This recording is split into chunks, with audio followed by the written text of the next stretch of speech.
চোরাচালানের মাধ্যমে বাংলাদেশ থেকে ভারতে পাচার হয় স্বর্ণসহ দামি ৭ পণ্য।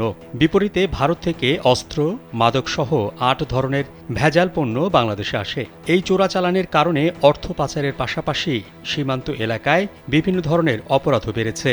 সংশ্লিষ্টরা বলছেন, সীমান্তে চোরাচালানের সঙ্গে স্থানীয় জনপ্রতিনিধিসহ প্রভাবশালীরা জড়িত।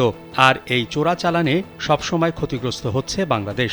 চোরাচালান প্রতিরোধে সীমান্তে কঠোর নিরাপত্তা জোরদারের পাশাপাশি জনসচেতনতা সৃষ্টি করা দরকার। স্যান্ডেলিনা সো, রূপচর্চায় আভিজাত্য।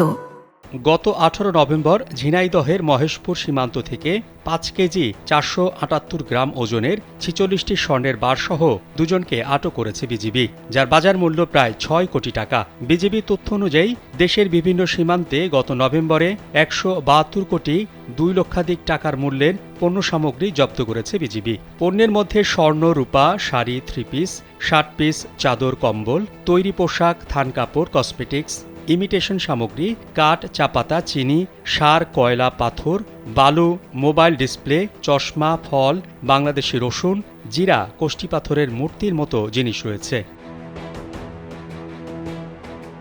একই মাসে সীমান্ত থেকে ৬টি পিস্তল, ৮টি গান জাতীয় অস্ত্র, ১টি রাইফেল, ১টি রিভলভার, ৭টি ককটেল, ৪টি ম্যাগাজিন এবং ৪২১টি গুলি উদ্ধার করা হয়েছে।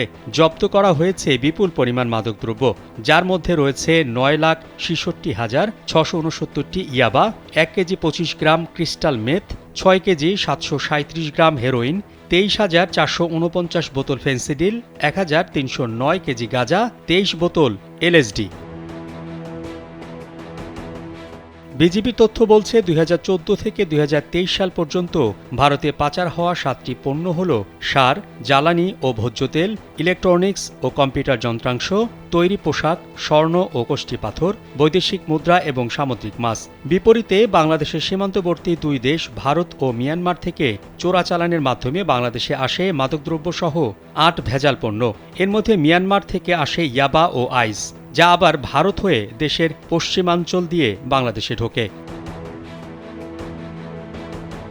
BAJUS standing committee on anti smuggling and law enforcement chairman Ripnul Hasan কালবেলাকে বলেন, ভারতের সঙ্গে বাংলাদেশে ৩০টি জেলা সীমান্ত রয়েছে।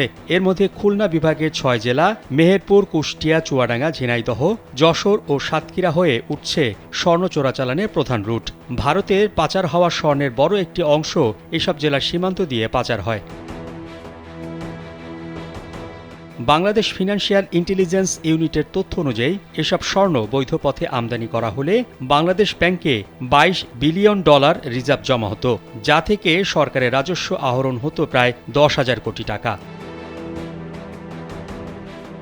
মোহাম্মদ শাহাবুদ্দিন মাহতাব, কালবেলা।